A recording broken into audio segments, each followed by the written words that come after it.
All right, everybody, let's go ahead and get ourselves a picture. There we go. All right, so let's go ahead and get into it. So today's date, September 28, 2019, and this is how the frack we got here. I'm most Will Buchanan on how the frack we got here. We do go over the news and events of the previous week and also try to make sense out of it all. And oh boy, do we do! It's been a week. Before I do get started, I do sit there and say this is an adult podcast, so anything of an adult nature and things of a graphic nature may be shown, so viewer discretion is advised.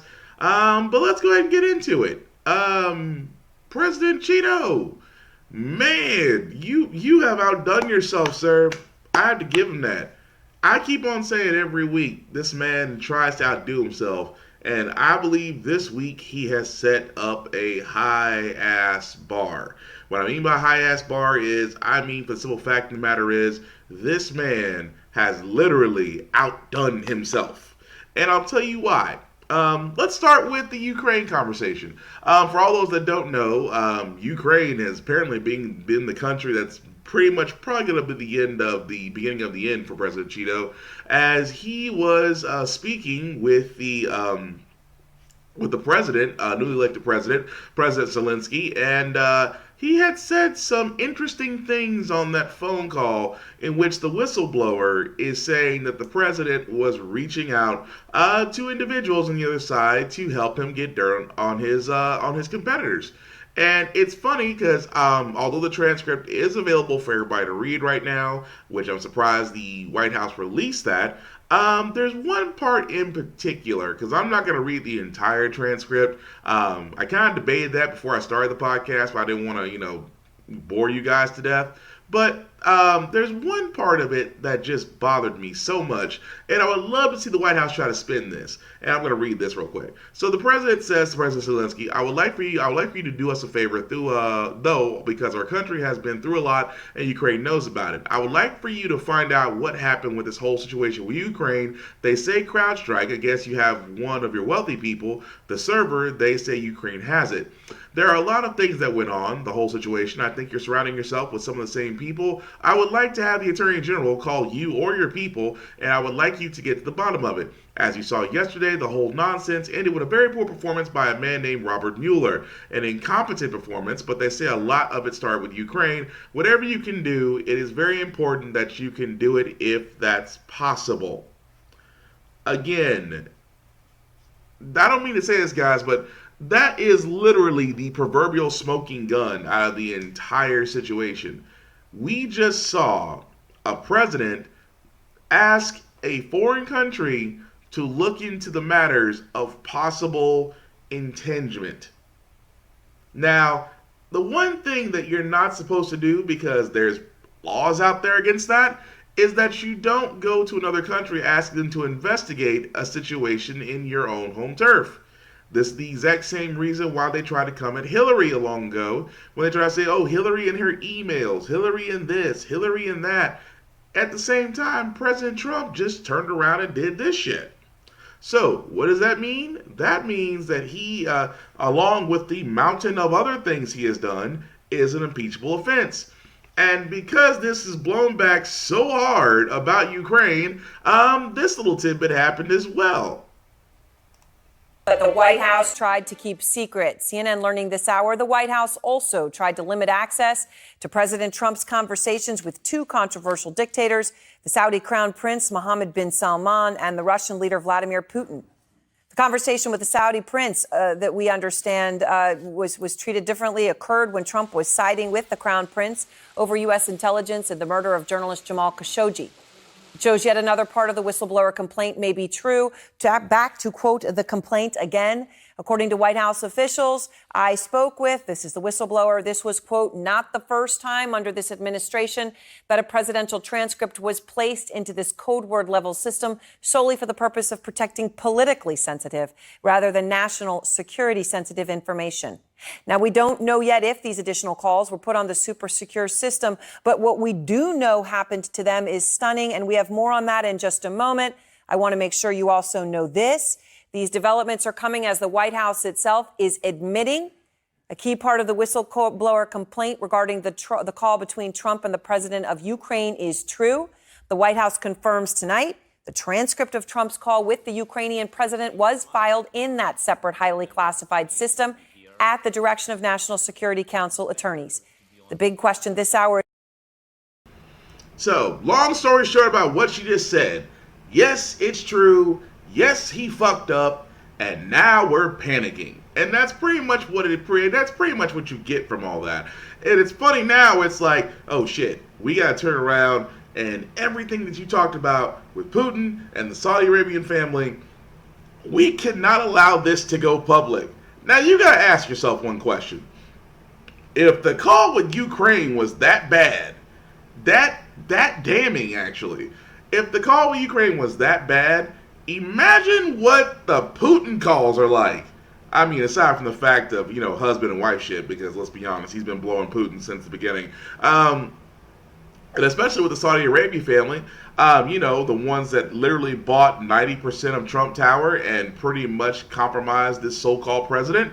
So again, it is amazing to me that now you wonder what the Democrats are going to do. And, well, like I said, like I always tell people, I don't fully register with Democrats because there's a lot of shit that there's a lot of shit that they do that I don't agree with. Certainly don't see myself as a Republican because they're racist and pretty much hate everybody but white people.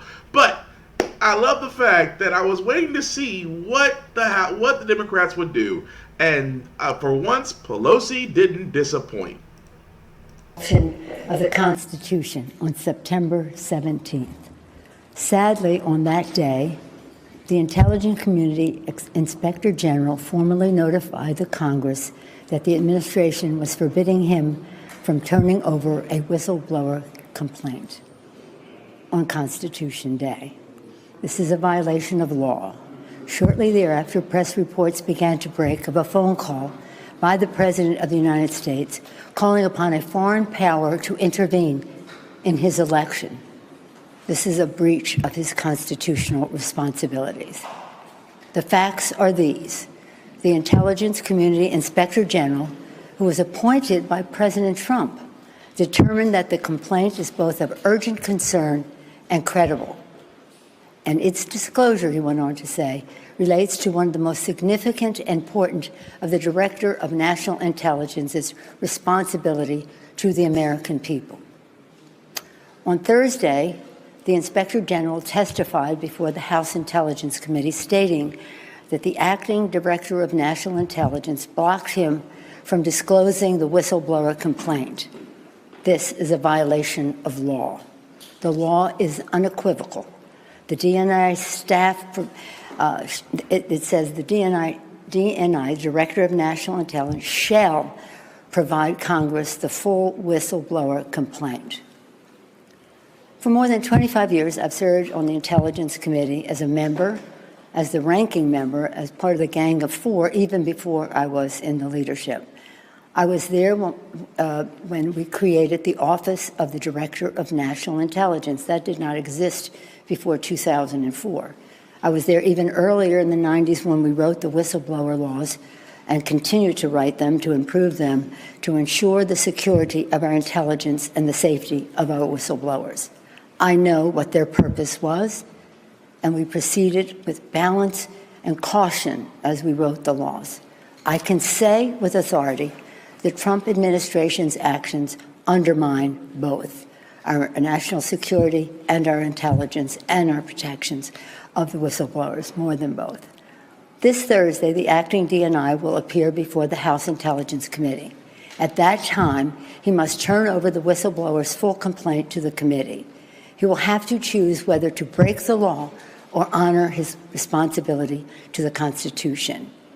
On the final day of the Constitutional Convention in 1787, when our Constitution was adopted, Americans gathered on the steps of Independence Hall to wait the news of the government our founders had crafted.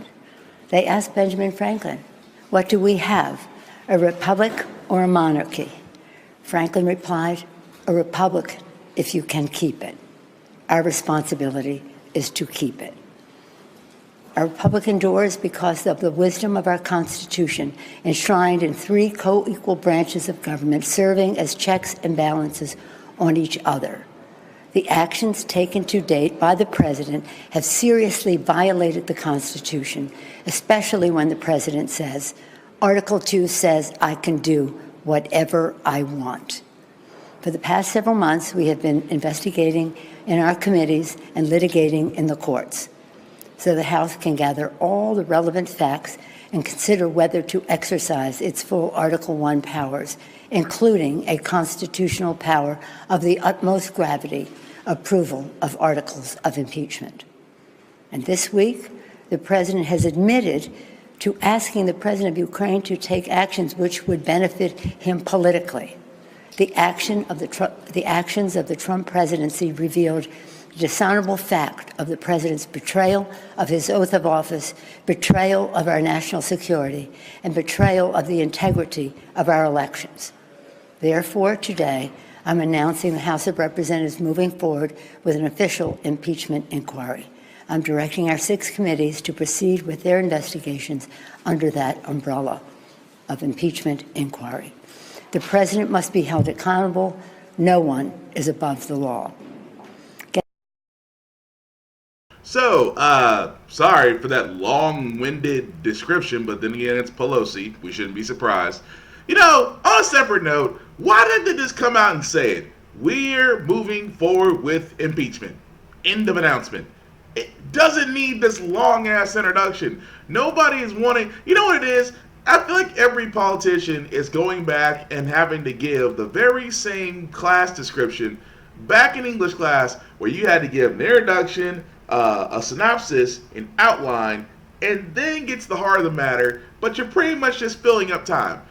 That's the thing that always bothers me about that. But anyway, yes, Pelosi finally admitted Pelosi and the word impeachment finally met up, and yes, they are moving forward with an impeachment inquiry. So, for all those people, what does that mean? So, pretty much for impeachment inquiries means that they're still moving forward with investigations. Keep in mind, on my previous podcast, I have sat there and said Pelosi needs to do something. Either announce impeachment or let it go.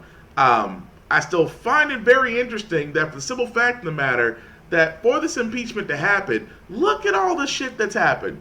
Multiple instances of defying the Constitution. Pretty much writing his own rules. Ramrodding Congress. Literally, the election itself is a question. Using William Barr to redact the Mueller report. Using Munchkin to block his tax returns from being released to the public, although he promised on campaigns that he would do so. There is a multitude of impeachable offenses that happened way before.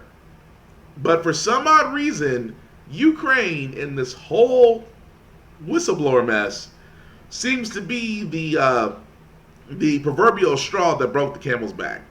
I'm not complaining. I'm just saying that how much more do you need to finally impeach a guy who has shown himself to be fully incompetent of leading the country? That's all I'm saying. It took that out of everything. But anyway, but like I said, yes, the impeachment inquiry is going on. Where it goes from there is going to be interesting in itself.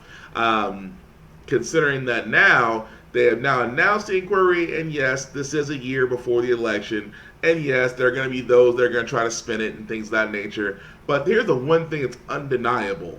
When the White House admitted that everything the president said is true. And from that point, you know, the proverbial floodgates will be open by then. But again, it's been an interesting week so far. Now, to move on to other news, this next couple of stories I'm going to show, if you're a parent, it's going to mess with you. And like I said, I'm not a parent. I'm an uncle, which I love my nieces and nephews. But also, if I had a child of my own and this happened to them at a private school, I'm going to jail. And let me play a story so you guys get the idea. And I felt like a weight was being added to my shoulder each day that I held it in. But Wednesday, Amari Allen finally decided to tell her story. She says she was on the playground at Emmanuel Christian School in Springfield when she says 3 white students held her against her will and cut her dreadlocks. They put my hands over my back, put the hand over my mouth, and so they started to cut my hair. All the while, the 12-year-old says the boys called her hair ugly and nappy. Amari's grandmother says she enrolled her in the private Christian school expecting a safe experience. I never thought about bullying being part of this curriculum. The family has filed a police report, and they say they had a meeting with officials at Emmanuel Christian Thursday morning. But they say they left the meeting unsatisfied. That no other child has to experience what she experienced, and they just walk away. The head of the school put out a statement that reads in part, "We are deeply disturbed by the allegations being made and are in communication with the family of the alleged victim to gather information and provide whatever support we can. We have also reached out to law enforcement to ask them to conduct a thorough investigation." As for Amari, she says she has compassion for the boys she's accusing of violating her. Something could have happened that made them do this. Because I know that's like the source of most bullying. Now, had that been my child, had that been my child, and I'm sorry, I'm just thinking about myself. Like I said, if I ever, luck out and become a dad, my daughter or my son, which if they want to grow locks, they're more than welcome to, because as you can see, it's a struggle. But if they go to a school and somebody holds them down and cuts their hair, and then it gets back to me, buddy, I am going back to that school. I'm whooping the principal's ass. I'm going to whoop the parents of them children's asses. And then I'm whooping them child's ass with whatever belt I can find or whatever's in the vicinity. Because the simple fact of the matter is that is assault. The fact that the school is literally, and I'm not saying just because it's a Christian school, it's a private school, they do things differently. I am more than sure there are great private schools out there. I mean, for me, I'd rather it be public schools just because public education is still good, just as good as private school. It just depends on where the money's going to, number one. But again, I'm not saying all private schools are like this. I am just saying that had that was my child, I'm not going up there for a discussion. I'm going up there pretty much to find the parents of those kids first. And at the same time, I'm pressing police charges. And then I'm pulling my daughter or son out of that school. Because the simple fact of the matter is what they actually gave that answer to is it's so infuriating. And my thing is, and I have a big thing about, and I hate when people call them dreadlocks. Number one, they're not dreadlocks. I will correct anybody that says that. Dreadlocks is a very negative term because it's associated with the fact that this type of hairstyle is seen as ugly, is seen as nasty, is seen as nappy, and it couldn't be more farther from the truth. So that's why I call them locks, because that's what they are. They lock your hair up. They, grow. They add style and things of that nature. So anybody ever calls them dreadlocks, I will always turn around and say, nope, they're locks. Dreadlocks is like saying nigga. You don't say it. I mean, I don't say it. I don't know. Plenty of friends that do say it, but I'm like, for me, it has no value. It's just as insulting. But when you say, Alex, the top it off, this is the same private Christian school that Mike Pence's wife teaches at. Oh dear God, yeah, that'll do it. Oh, and hi Teresa, I missed say good morning to you. Sorry about the cussing. So it infuriates me so that when I see something like that, it's like the school does nothing. And as a parent, like I said, I'm pretty sure I would love to be a father, but I'm also at that point to where I don't have very much patience, because if something happens to my child, I'm gonna be in jail. I'm be in jail. I'll be in jail with a smile on my face, and they're gonna be looking at me like, did he just take out every school administrator in that place? Yep. And he's content about it. Because that's how I feel about my child. Any harm that comes to my child is going to be just, it's just, that's why I feel that way about kids. I love kids. I don't like to see kids getting hurt or assaulted or things of that nature, especially if it was my child, somebody I cared about, just, ooh. Anyway, when you say, Alex, there's nothing to dread from, so there's no reason to keep the negative connotation. Exactly. There's no reason at all to keep it. You're exactly right. And of course, if you ever seen Alex, Alex has that long flowing hair. It's like, Alex is the one dude that's got Troy Polamalu hair. I will be honest to say that, because I know he's going to be laughing when he sees that. But anyway, let's keep on going with this. So in other news, though, which I didn't find surprising, but 2 stories about law enforcement came out, and this one, for a lot of us, comes as no surprise. Not file civil rights charges against 2 California police officers who fatally shot an unarmed black man last year. Stephon Clark shot 7 times in his grandmother's backyard. The officers involved were responding to a report that a man had broken car windows. The officers said they believed Clark was pointing a gun at them, but only a cell phone was found on his body. The Sacramento Police Department also cleared the officers of any wrongdoing and is returning them to active duty. Yep, you heard it. For those that don't remember the Stephen Clark story, just a little bit of recap. Officers were called because of attempted burglaries, things of that nature. Mr. Clark was actually in the back of his grandparents' yard and was on a cell phone. Officers failed to identify the weapon, whatever weapon Mr. Clark had on him, which, come to find out later, he did not. So that was almost 1.5 years ago. Now, I'm not. Here's the thing I don't get about that. If the fact of the matter is that, like I've said before, you're only training half a year in law enforcement, which is kind of interesting for a profession that serves the community in all cities and states in the U.S. That for simple fact of the matter is that they only train you for 6 months. I mean, cosmetologists have to be trained longer, just to do hair, nails, and things of that nature. A barber has to take 1 year just before he's allowed to become certified and call himself a barber. A doctor has to take 12 years of medical school, 7 years of residency, and finally be certified for a board before he becomes a physician in whatever specific area he or she chooses to be in. So why is it that such a profession that demand? Forgot fire departments. You would be in the fire academy for nearly 2 years before you pass the board and become a firefighter. I could keep going down the line. Every profession that actually affects us or assist the community in some way always has at least 1 year of training behind it. Law enforcement is one of the very few careers that has a shorter career span. And on top of that, there's no way to explain, for the simple fact of the matter, in this case. I understand that every case should be reviewed, and that's the reason why I pushed for, like here in Nashville, we have a civilian oversight committee that pretty much investigates the police, which the police were against from Jump Street, because the police don't like being investigated by anybody else but police, which I find immensely humorous, considering that their whole idea is to protect and serve the community, not sit there, protect and serve, and don't question anything that we do. So, with that being said, it is tragic, it is sad, it is infuriating that the family of Mr. Clark will not actually get the justice they deserve. 2 officers were getting away with killing a black man due to their negligence and will still be on the job. And that is honestly fucked up. No matter how you cut that mustard, it is utterly fucked up. Because let's be honest, if you didn't find a weapon as you were shooting this man, which they shot this man 18 times. They shot this man 18 times, and they weren't looking to arrest. They were looking to kill. Even though there was no calls made about anybody's life in danger, just suspicious activity. But these officers were looking to kill.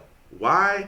Because of all the non-lethal advantages that they have, and yet the one officer yelled out gun and didn't see one, and yet those 2 officers, like for me, I'm gonna be dead honest. Those officers' names should be made public. They should be. I mean, it's kind of funny where it's like I've been looking through news articles about this case. They only mentioned that it's 2 officers, and I think they mentioned their names once, but I believe that their names should be mentioned multiple times. Why? Because it needs to have public recognition.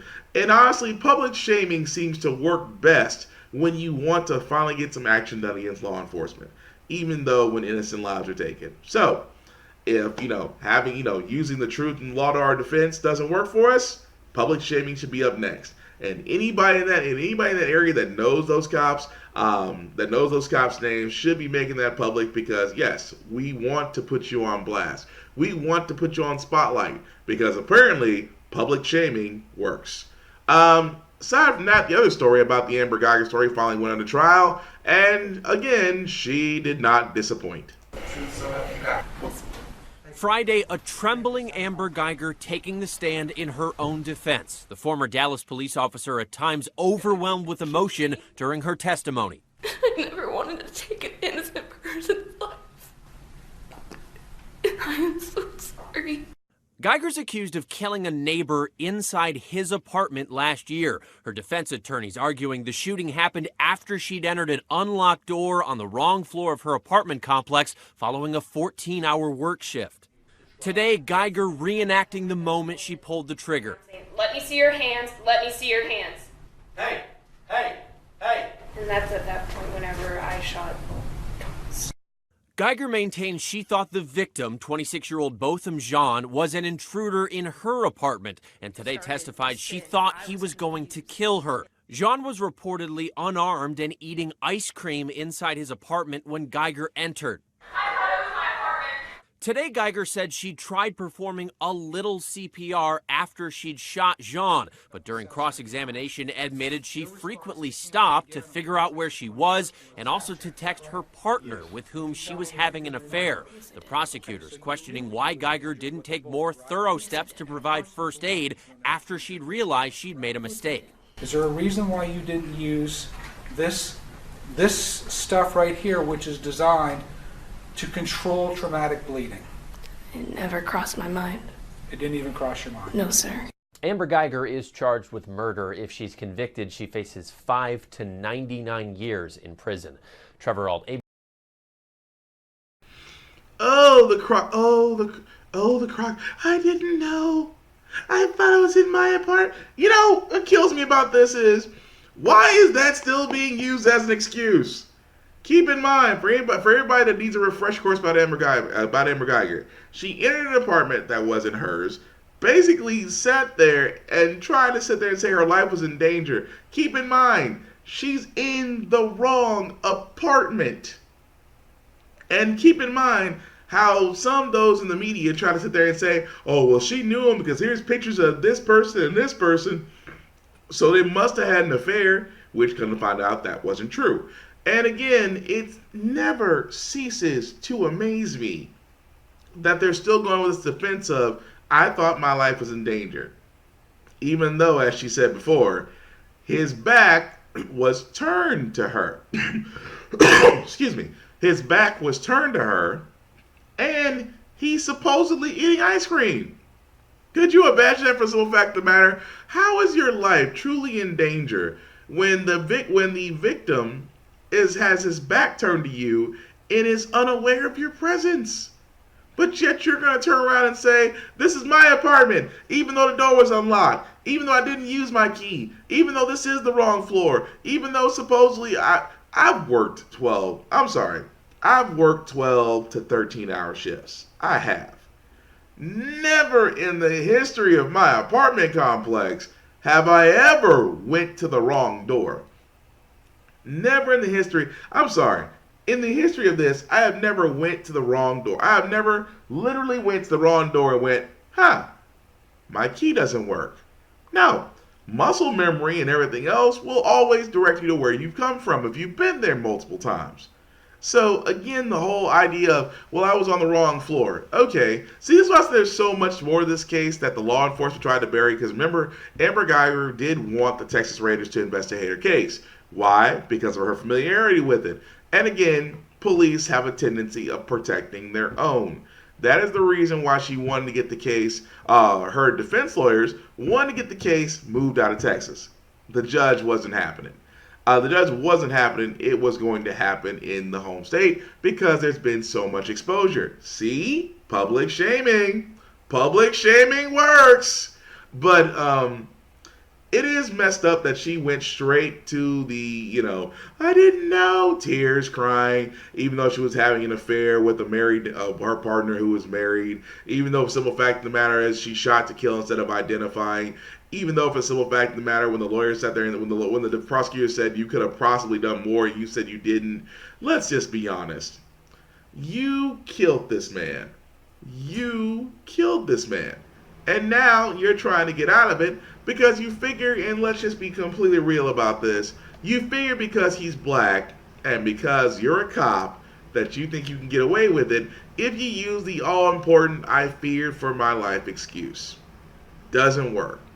Now, in this case, for all those that don't know about the jurors, there are 5 jurors that are black, 5 who are Asian, and 2 that are white. The jury, the judge is black, the bailiffs are black. Now, I'm not saying that this is going to be a guaranteed, slam dunk case. I will hope that the jurors do take everything into consideration, but to me, the answer is obvious. She killed an unarmed, innocent man, and she should get the maximum judge. Now, I mean, she's no longer a law enforcement officer because, the Houston police chief down there finally removed her, which she wasn't going to do at first, which I found funny. But after, I guess, public shaming worked enough to where she did finally fire her from force. So at this point, Amber Guyver does need to get the max penalty leveled at her. It's just the way it goes. But moving along, though, guys, for the people in vaping, it's just better to play this. 10 people are now dead, and there may be many more vaping illnesses than originally thought. Over 500 confirmed cases, but state health departments tell NBC News they are actively investigating more than 1,000. With pressure building, a big shakeup at e-cigarette maker Juul. The CEO is out. All marketing will be pulled, and lobbying against regulations, the company says, will stop. This is about damage control. This is about litigation strategy. Attorney Jacob Plattenberger says he represents hundreds of clients. They're all young people who never smoked cigarettes before, who are now heavily addicted to Juul and vaping, and most of them have suffered some form of lung injury because of it. In multiple lawsuits, his firm accuses Juul of directly marketing to children in advertisements like this one from 2015. Juul recently denied marketing to kids and says it's trying to combat underage use. The company maintains that illegal vaping products are to blame for recent illnesses. While the government continues to investigate the cause, the FDA commissioner is calling teen vaping an epidemic. In retrospect, the FDA should have acted sooner. We should have begun regulating these devices sooner. Undoing the damage could prove much harder than preventing it in the first place. Stephanie Gosk, NBC. So let me get this straight. And I'm going to be honest with you, I know a lot of friends that do vaping. And we discussed this. And here's the thing that I just don't understand. Because the reason why it feels so familiar, because everybody remembers, well, around my age. Because, that's when the big tobacco started, saying they were advertising to kids. So because they're saying they're advertising to kids, they were like, well, cigarettes are bad for children and this, that, and the other. And I remember Marlboro, I remember Camel, for all those that remember what Camel is, Newports, and a list of other tobacco companies were literally taking hits as far as, changing the way they do advertising. So why is that relevant? That's relevant because, again, with companies like Juul out there and Blue and all types of e-cigarettes out there, I understand. It's a new way to get your smoke. You're still getting your nicotine and things of that nature. Cool. I'm not going to knock you for that. Like I said, you decide however you want to in life. You want to smoke, you want to vape, knock yourself out. You want to smoke cigarettes, knock yourself out. You want to have your ganja, again, knock yourself out. I'm not going to judge you either way. Your right for your life is how you want to take it. Whether you smoke it, toke it, or drink it, it doesn't matter. However, I kind of feel like this push to go after vaping feels like it's like big tobaccos all over it again. Because keep in mind, if you guys haven't noticed, a lot of people are vaping more than they're smoking. And I just noticed that, all of a sudden, vaping is now an issue because kids are able to get a hold of it. Don't get me wrong, it's just like cigarettes. But, with vaping, it's a little bit more concealed. Oh, hey, Mom, what'd you say? Jay-Z was Camel's mascot. Shit, Jay-Z was Joe Camel as far as I'm concerned. But you're right, Mom. But for the simple fact of the matter, it's just that vaping, honestly, it carries the same harmful effects as anything else. If you smoke hookah, guess what? You're smoking tobacco. It's the same deal. There's no, I wish they get away from this whole thing of, well, vaping is safer. It really is not. You're still taking, just like anything else in life, you're taking a risk whenever you do it. You can still get lung cancer from vaping in the same sense that you can get lung cancer from smoking tobacco. It's still the same product, just in a different form. There's no ifs, ands, and buts about that. However, for the simple fact of the matter is, excuse me, for the simple fact of the matter is, it's just that, why in the world are we still sitting here and thinking like vaping is the all amount, this is how people get killed situation? That tells me that there's some sort of possible campaign out there to basically either put out vaping entirely or to have them heavily as regulated, which they kind of are already, in the same line as tobacco. I just don't understand it. And again, it's like, it makes no sense that they're going so hard after an industry, yet I don't see them going after big tobacco because it's very much the same thing. But again, let's see how this story plays out. What do you say, Vaughn? 10 people died, 10. Cigarettes kill people who don't smoke. True. Very true with that. It makes no sense. Like I said, I just think it's just one big campaign PR move to push vaping out the way. That's just me.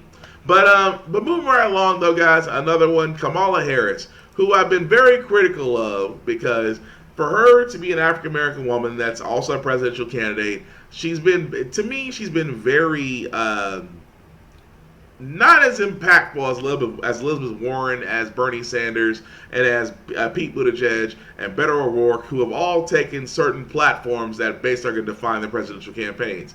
However, she has finally sat there and said something different, which I never thought I'd see that day happen. She is calling for an open impeachment inquiry into Supreme Court Justice Brett Kavanaugh. Now, keep in mind, she wrote in an op-ed magazine, she wrote an op-ed, which is basically an opinionated column, in a magazine that's saying that that there should be an impeachment inquiry in Supreme Court Justice Brett Kavanaugh. For all those that don't know, he was actually nominated to Supreme Court a little bit earlier this year. Now, beforehand was also being brought forward by an accuser, Christine Blasey, of saying that he allegedly sexually assaulted her at a party in their teens, and that, you know, that was kind of being brought up against him before he was being nominated to Supreme Court. Now, for the simple fact of the matter, the whole damn thing is that throughout this entire inquiry, that literally it became blatantly obvious that there was a cover-up there. For the simple fact of the matter, Brett Kavanaugh wouldn't answer questions, would not allow himself to be investigated by the FBI and neither of his friends. Christine Blasey was investigated by the FBI, and also actually some of her friends that were also there at the incident also investigated by the FBI. At the same time, Jeff Flake, which is interesting because his last name was Flake, was one of the very few swing votes that I'll call for an FBI investigation into Kavanaugh, and to see, you know, when he had his notebook with his friends and squeegee, and it was all great, and we just played baseball, and we just worked, and I just find it insulting against my character, you know, that whole bullshit he was doing. But the FBI was told by the Trump administration to have a narrow-ass view to look into. So you pretty much handcuffed the FBI. Now, which is funny that even though it blew over, he got nominated. I mean, literally, they blew right past it. But he got nominated to the Supreme Court, and I always felt like that was a lack of justice. And that's why I always sat there and said, I will never again sit there and ask a person who was assaulted why it took so long for them to come forward. Because you see in this case that they don't get justice. So I used to say that. I was one of those cats that you sit there and say, well, this happened so long ago. Why are you coming forward now? I understand now. Because you're not gonna get hurt. And it's interesting where, you know, it's not where you're innocent until proven guilty. It's like if you were accosted, you have to prove it. Versus the burden of proof has to fall on those that allegedly did it. So I get it now. But apparently Mrs. Harris has decided that, yeah, we want to move forward we want to get an impeachment inquiry going forward. Okay, well, if you really want to do it, you're part of that committee. Declare it.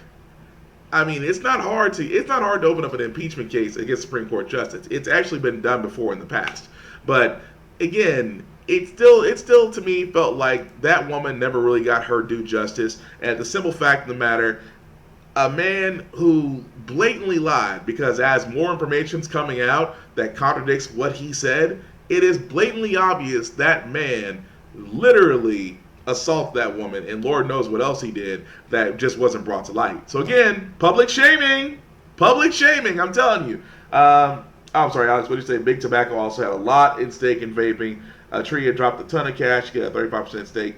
Oh, yep. Thank you, Alex, thank you, Alex, for putting that link up. But then, yeah, it goes back to that. It's that whole thing of just, it's just this whole thing of there just seems to be this whole movement about taking vaping down. And thank you, Alex, for posting that link. I really appreciate it. But again, we're gonna move forward. Like I said, speaking of crazy things out there, I never thought I would see this happen. Based meat craze with their newest addition to the menu, the PLT. Next week, McDonald's will be testing a new plant lettuce tomato sandwich using Beyond Meat patties. The fast food joint joins chains like Burger King, Dunkin' Donuts, and KFC, which have all added plant-based options to their menu. McDonald's says the sandwich is made without any artificial flavors or preservatives. The new PLT will be tested first in Canada, where it's expected to be priced at about $3.75 in US dollars.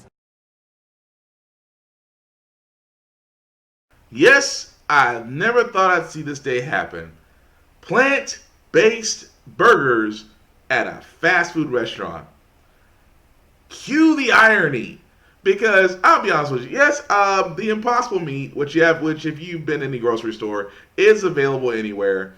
It is plant-based meat that people have told me. I've had a few friends and whatnot try it, and they say there's really not a big difference. Which, I'm sorry, I'm a cow person. I just can't bring myself. Not to say there's nothing wrong. I do believe that science is basically giving us, basic science is basically giving us alternatives. There we go. Giving us alternatives because, we're trying to reduce our carbon footprint. We're trying to, go green, as they say. And yes, we're trying to worry about our food sources because, as our climate change, which is blatantly obvious these days, is showing that yes, this is going to affect our food sources. So we need to be smarter about how we sustain ourselves. Nothing wrong with that. But a plant-based burger, I don't know. I'm sorry. I can't bring myself to do it. If you want to do it, I'm not judging you. You're a braver person than me. I just can't bring myself to do it. But now there is a market in it. There is a market. I mean, first grocery stores, then McDonald's. I think Burger King, from commercials I remember seeing from the night before, also has a plant-based, I gotta start saying that now, plant-based Whopper. And I'll admit it, if you like it, cool. I just can't bring myself to do it. But if I'm a person that's investing right now, investing in these companies that are doing this plant-based as it's starting to take over. I mean, I'm not saying it's healthier. I mean, I'm still doing the research in that to see how that's more beneficial than your regular cow. But I mean, it's an alternative for all you people who are vegetarians. Hey, plant-based, or vegans. Hey, plant-based. I mean, it works for you. But yeah, good luck. Still eating cow. But that's gonna do it, guys. Before I do get into it, I do have two good news stories because, like I say here on How the Frack We Got Here, we do talk a lot about some stories that are pretty gruesome, pretty bad, and sometimes put you in a bad mood. But it's the weekend. You guys actually, I always want to feel like leave out on a good note and have some positive things to be said. And the first story I have here, iPhone people are gonna love this, is a woman who lost her cell phone at the bottom of South Carolina River. And there was a guy on YouTube who deep sea dives for fun. Hey, I don't knock him for his kicks. But apparently found this iPhone that this woman dropped and in the river. He gets it out the river. Apparently it was in a waterproof case. After he gets out of the river, he plugs it up and finds out the son of a bitch still works. Eventually, he was able to get a hold of the woman. And be able to get back her iPhone to her. But at the same time, I kind of feel like this story is going to say, I kind of had a rice story because, if your iPhone is water damaged, put it in rice, the water is pulled out by the rice, your iPhone works again. I had a joke lined up for this, but I'm like, well, it was in a case and it was submerged. So, if anything, what I found interesting was this was lost advertising, number one. Because, again, the iPhone was in a waterproof case and it was submerged under 10 feet of water. Why, oh why, was not the name of the waterproof case mentioned? Because to me, that's advertising. That's, you know what that is? That is like that seal tape commercial where it's like, hey, you got a leak in the crack of your pool? Pow! Seal tape. No leaks. Why can't they just come out and sit there and say, hey, you got an iPhone that you apparently dropped in the water because literally you're incompetent? Bam! Waterproof case. I don't know the name of the waterproof case, but it works. I got proof. It was under the water. I pulled it out. I plugged it in. It powered on. I'm still good. You think that the name of the waterproof case would have been mentioned just because that is free advertising and proof that it works. But again, I had a rice joke. It wasn't going to work, so I just felt like I had to go with that. What do you say? Hey, Trace, what's going on? Don't think that help me out here, Trace. Don't think that these THC cards are an exception. Okay, you gotta explain that one. What do you say, Alex? I've had Beyond Burger, corn. I don't know if I pronounced that right. Alex, you gotta help me out on that. Corn, Garden, and a couple of other burgers. They're actually really good. Beyond Burger is the best. The other kinds just absorb the flavors in the meats. And hang on a second. Like ground beef alternatives can be used in pasta. You really can't tell the difference between it and meat. I'll take your word for it, man. I'm gonna be honest with you about that. But thank you, man, for giving that. Thank you for giving that opinion on that. Like I said, I just can't get past the plant-based side of it. But again, I understand, man. Thank you for your opinion on that. But the other good news story I have here is, well, it's good news because it's helpful, but at the same time, I truly wonder if Darwin is listening. Because this woman saved the same deer twice. And how she did it was this. Viral video. A woman saving a small deer got stuck twice in the fencing at Stone Mountain Park. Well, now we are hearing from the rescuer. Yeah, this is such an awesome story. Channel 2's Barron Peterson is live on the trail that runs along the park. And Barron, the hero did not think her services would actually be needed. Chloe Dorsey says she watched several deer gracefully jumping over the fence, but the little fawn tried to squeeze through the bars, so Chloe had to race to the rescue. Chloe Dorsey says during her morning run through Stone Mountain Park, she encountered something of a damsel in distress. What is happening right now? You know what I mean? Like, I was like, is this happening right now? Like I'm gonna have to save a doe.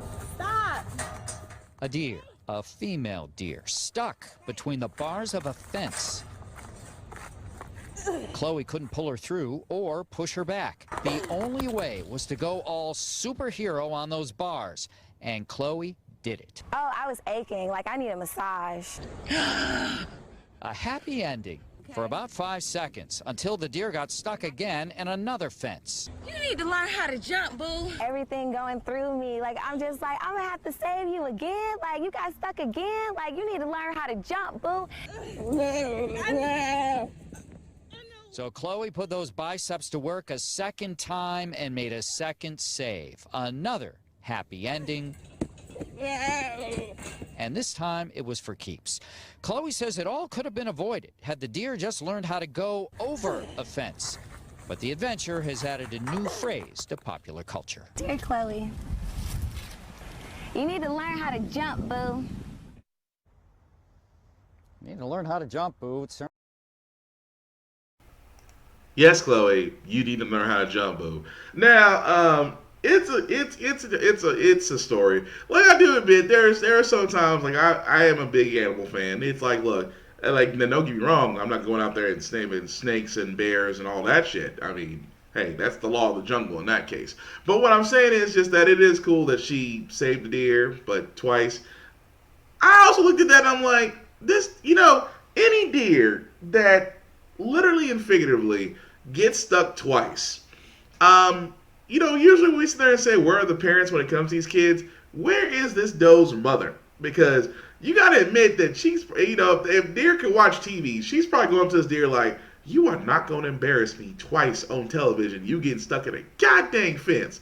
I can just picture that whole entire conversation. She goes back to her husband. See, that's your child. You got the slow child. You got the slow child that, decides to get stuck in fences and whatnot. See, I could have turned around and I could have been with that stag that had those huge ass antlers and I could have had a smart ass son. But nah, I happen to have the boy who gets stuck in fences and gets stuck not only in the same fence, this motherfucker gets stuck twice.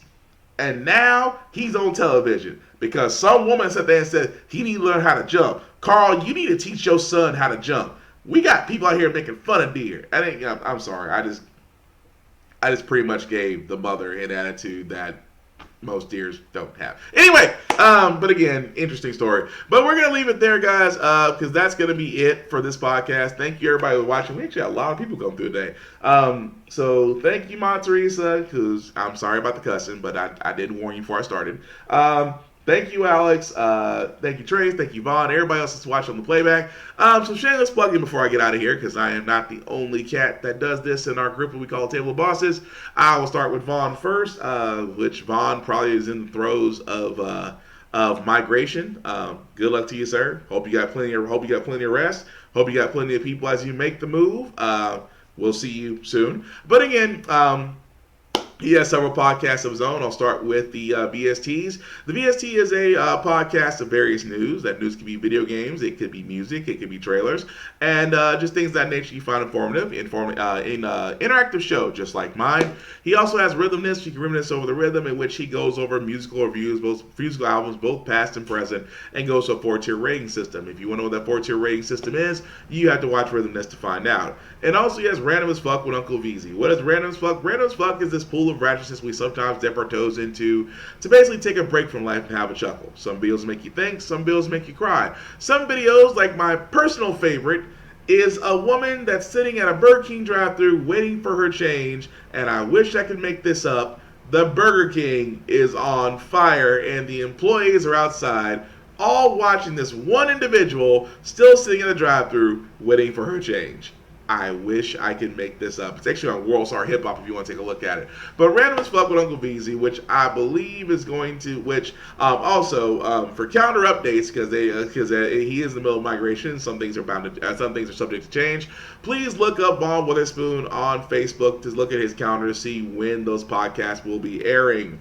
Also, my other brother who's also in here, Trace, DJ King Eddie Wayne, has 2 podcasts of his own. He actually has the Bump Down, which is music, culture, knowledge, and numbers, in which he goes over charts on the underground, up-and-coming artists like one of his favorites, Hickey J, who Hungry Let's Eat, will be dropping out very soon. And also gives his personal opinion about the music recording industry. There was a lot about the music recording industry I did not know about until I started listening to him, and I feel all the more educated for it. And also, if you are an artist that wants to get your music played, whether on Vaughn's Rhythmness or Trace's Bump Down, please reach out to them via Facebook, and they will give you the details on how you can do so. Aside from Trace's Bump Down, he actually has a Smoke with Truth, where I call the check your ego at the door, not for the faint of heart. Those who are going to basically have those conversations, but you got to be willing to get past the hurt of your ego. Because that's the one thing is that a lot of people forget when you have discussions, your ego gets involved instead of listening to the other person. And that's where Trace says he wants all the smoke. But like I said, Smoke with Truth, if you look up Trace Brown on Facebook, you'll be able to see when the Smoke with Truth and the Bump Down, what happened. They usually happen on the same night as one leads into the other, but Trace usually is pretty good about letting people know via Facebook when those 2 things are going to be dropping. My other buddy who is not here but will be eventually is my buddy Thomas Reed. We call him the Mountain Puncher, who has his own podcast, To Be Determined. Now, anybody who's known Thomas Reed, or anybody that's actually been on his Facebook, or anybody that's actually seen him at the gym, the man is all about fitness. He is literally in the gym 7 days a week. Why? His choice, not mine. But loves talking about fitness, loves to actually talk about workouts, different exercises, routines, nutrition, and pretty much just talks about personal things that sometimes that we see in the gym. Like that one personal trainer that works out with women doing squats and he's just a little bit too close. You know who you are. But again, To Be Eternal podcast will be later today about 3 p.m. on Facebook Live. Just look up Thomas Reed and be able to watch it from there.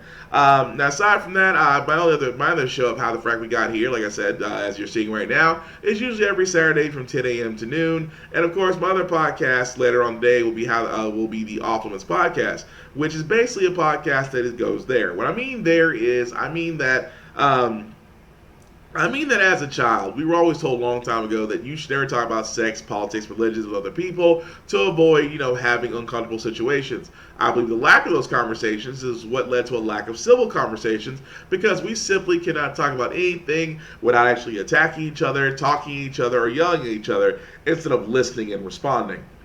That's where also this podcast comes in because we will talk about those subjects, and I mean any subject. Nothing is too extreme. Nothing is too controversial. If it's there, we will talk about it because what we're trying to do is get back to that civil conversation dialogue that leads to progressive movement. And that's what Off Limits is about, which will be later today from 6 p.m. To 8 p.m. Also available on Facebook Live and YouTube. And speaking of YouTube, we do actually have YouTube pages. So if you look up BigVZA.podcast, if you look up DJ King and Wayne, if you look up How the Frack We Got Here, if you look up Off Limits Podcast, all of those are active YouTube pages to where you can like, share, and subscribe and see every podcast we've done so far.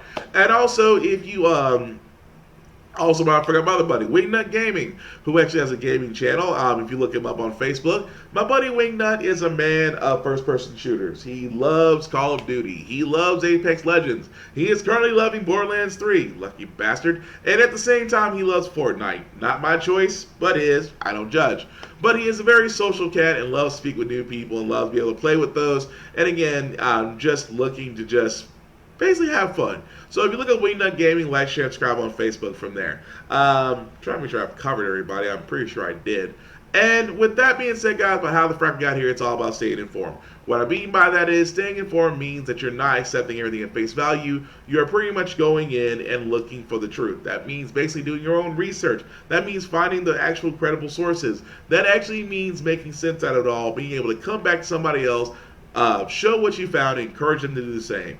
And therefore, we are informed. Because an uninformed community can make a lot better decisions than an uninformed one, because an uninformed one got us Trump, and that's how the frack we got here. So, with that being said, guys, thank you all for watching live. And if you're watching this in the playback, feel free to comment as if you think it's actually live, because I do go back and look at all of them, because I'm just curious about everybody's opinions. And, of course, there's certain subjects that you find that you want us to talk about, or just things of nature you want us to point us in the direction to look into. Please also reach out to me at William Buchanan on Facebook, or here during this podcast, and we'll do our best to try to accommodate those needs. Aside from that, guys, have a wonderful Saturday. Peace.